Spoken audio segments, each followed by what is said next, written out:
چین نے وہ کر دکھایا جو کوئی نہ کر سکا۔ امام خمینی نے قطب زادہ کو فائرنگ سکواڈ کے حوالے کر دیا۔ ڈی جی ایف آئی اے نے سچ اگل دیا۔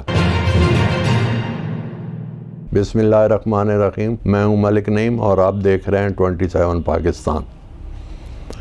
چین ہمارا پاکستان کا دوست ملک ہے اور اس نے ایک ایسا کام کر دیا، اس صدی کا بہت بڑا کام کیا جو آج تک کوئی بھی اسلامی ملک نہ کر سکا، اور وہ کام یہ ہے کہ کافی عرصہ سے سعودیہ اور ایران کے تعلقات بہت خراب تھے اور ان تعلقات کو کسی سمت میں لانے کے لیے کوئی بھی اسلامی ملک کردار ادا نہیں کر رہا تھا، اور دونوں ملکوں کے درمیان بہت بڑی خلش تھی اور ایک دوسرے کو وہ دیکھنا تک گوارا نہیں کرتے تھے۔ تو چائنا نے اس سلسلے میں یہ کردار ادا کیا کہ چائنا نے دونوں ملکوں میں صلح کروا دی اور ان کو ایک میز پر بیٹھا دیا، اور آج سعودی عرب اور ایران دوست بن گئے ہیں۔ سعودی عرب نے اعلان کیا ہے کہ وہ ایران میں اپنا سفارت خانہ کھولے گا، جبکہ ایران نے بھی کہہ دیا ہے کہ وہ سعودی عرب میں اپنا سفارت خانہ کھولے گا۔ تو اس سے یہ ہے کہ پاکستان کو بہت فائدہ ہوگا۔ پاکستان کو اس طرح فائدہ ہوگا کہ پاکستان کو سوئی گیس کی اور اس کے بعد پٹرول کی بہت اشد ضرورت تھی، جو کہ ایران سے اس کو سستے داموں مل سکتا تھا، لیکن یہ ہے کہ دو ملکوں کی ناراضگی پاکستان مول نہیں لے سکتا تھا۔ پہلا ملک امریکہ اور دوسرا سعودیہ، کیونکہ سعودیہ اور ایران کی آپس میں بنتی نہیں تھی، اور اگر پاکستان گیس یا پٹرول ایران سے لیتا تو سعودیہ اور امریکہ ناراض ہو جاتے۔ اب سعودیہ اور ایران کی جب دوستی ہو گئی ہے تو اس میں یہ ہوا ہے کہ ایران سے گیس اور پٹرول لینے کی مد میں سعودیہ کم از کم پاکستان سے ناراض نہیں ہوگا، کیونکہ ان کی دوستی ہو گئی ہے، جبکہ امریکہ کو تو ہم کوئی خاطر خواہ اس لیے توجہ نہیں دیتے امریکہ کی طرف کہ وہ ہمارے مفادات کا کم ہی تحفظ کرتا ہے۔ تو یہ ہے کہ عالم اسلام کے لیے جہاں پر یہ بہت بڑی خبر ہے کہ ایران اور سعودیہ کی دوستی ہو گئی ہے، وہ پاکستان میں بھی عوام بھی خوشحال ہیں اور خوش ہیں اس بات پر کہ دونوں ملک آپس میں بھائی چارے کا ثبوت دیں گے آئندہ اور دوستی کریں گے، اور یہ ہے کہ اس سے اسلامی ملکوں میں بہت خوشی کی لہر دوڑی ہوئی ہے اور اسلامی ملک بہت خوش ہیں۔ اب آتے ہیں امام خمینی کی طرف۔ امام خمینی 1979 میں یہ فرانس سے جلاوطنی جب ختم کر کے ایران پہنچے تو تہران میں عوام کا ایک جمع غفیر تھا، اور عوام سڑکوں پر دیوانہ وار امام خمینی کے استقبال کے لیے دوڑ رہے تھے، اور عوام کا ایک بہت بڑا سمندر تھا، بلکہ آپ یوں کہہ سکتے ہیں کہ پورا ایران ہی تہران کی سڑکوں پر آ چکا تھا امام خمینی کے استقبال کے لیے۔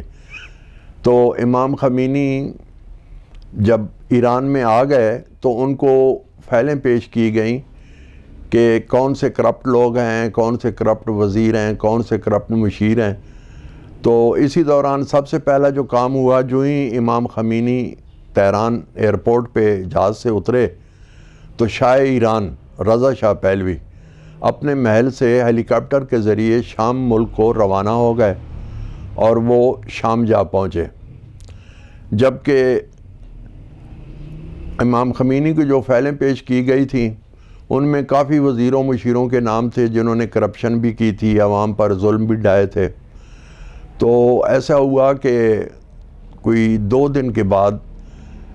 ایران کا وزیر خارجہ قطب زادہ امام خمینی کے پاس آیا اور اس نے بتایا کہ سری لنکا میں ایک کانفرنس تھی جو کہ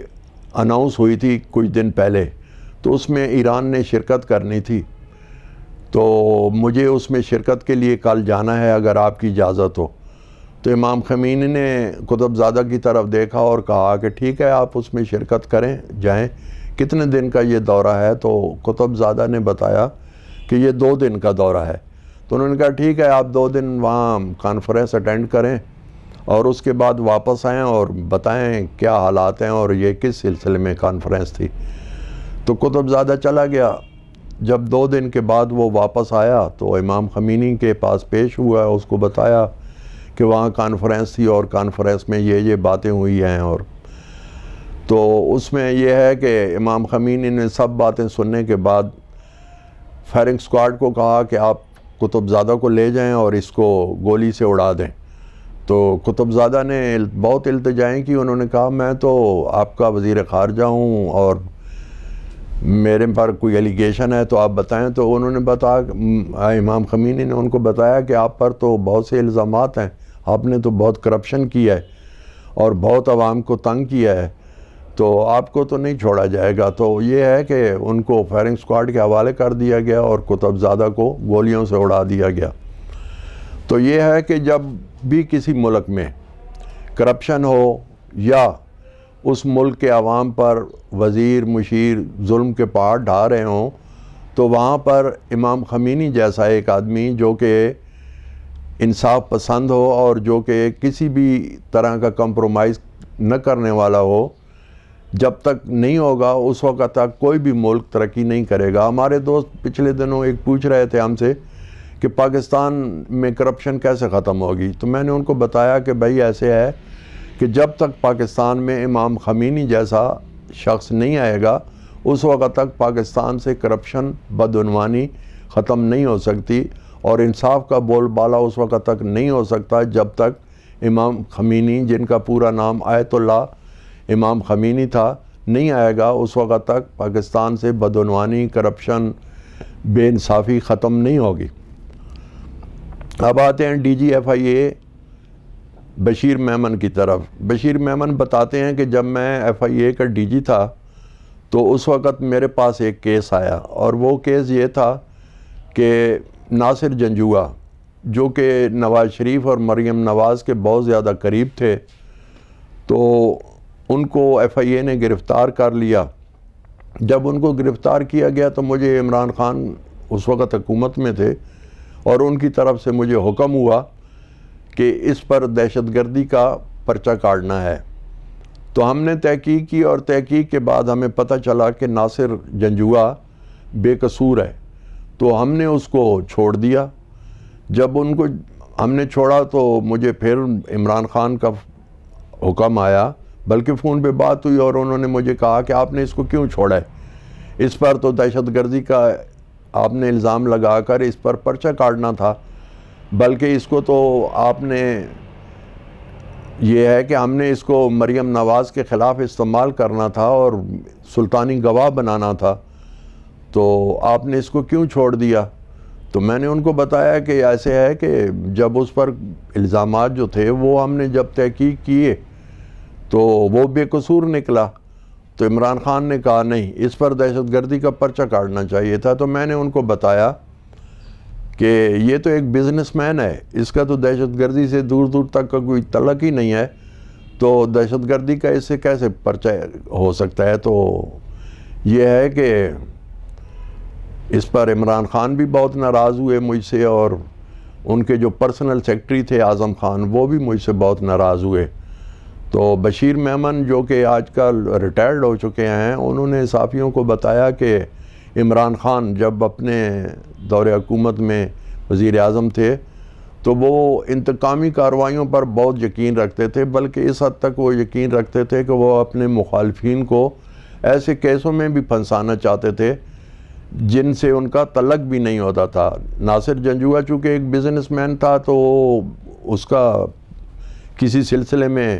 ان پر پرچہ ہو گیا تھا، جس کی ہم نے تفتیش کی تو وہ بے قصور نکلے، لیکن عمران خان چاہتے تھے کہ ان پر دہشت گردی کا پرچہ بنایا جائے، جو کہ میں نے انکار کر دیا تھا، اور میری ریٹائرمنٹ کی بڑی وجہ بھی یہی بنی کہ میرے اس حکومت سے اختلافات ہو گئے تھے۔ ہمارا ویلاگ جو ہوتا ہے اس میں ایک دو باتیں میں کرنا ضروری سمجھتا ہوں۔ ہمارے دوست نے پچھلی دفعہ ایک کمنٹ کیا، نام میں ان کا، میرے وہ بہت پیارے دوست ہیں، نام میں نہیں لینا چاہتا، تو انہوں نے جو کمنٹس کیا تھا وہ اخلاق کے دائرے میں نہیں تھا۔ تو میں اپنے اس بھائی سے بھی اور دوسرے بھائیوں سے بھی یہ گزارش کروں گا کہ آئندہ آپ کمنٹس کریں، یہ آپ کا حق ہے،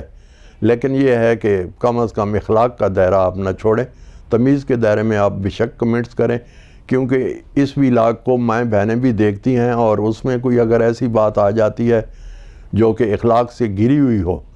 تو وہ جو کمنٹس کر رہا ہوتا ہے یہ اس کی ذات پر سوالیہ نشان ہوتا ہے. تو پلیز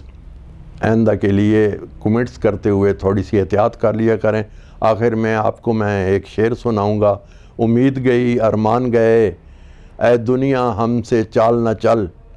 ہم خوب تجھے پہچان گئے. ملتے ہیں اگلے ولاگ کے ساتھ، اجازت دیجیے، اللہ حافظ.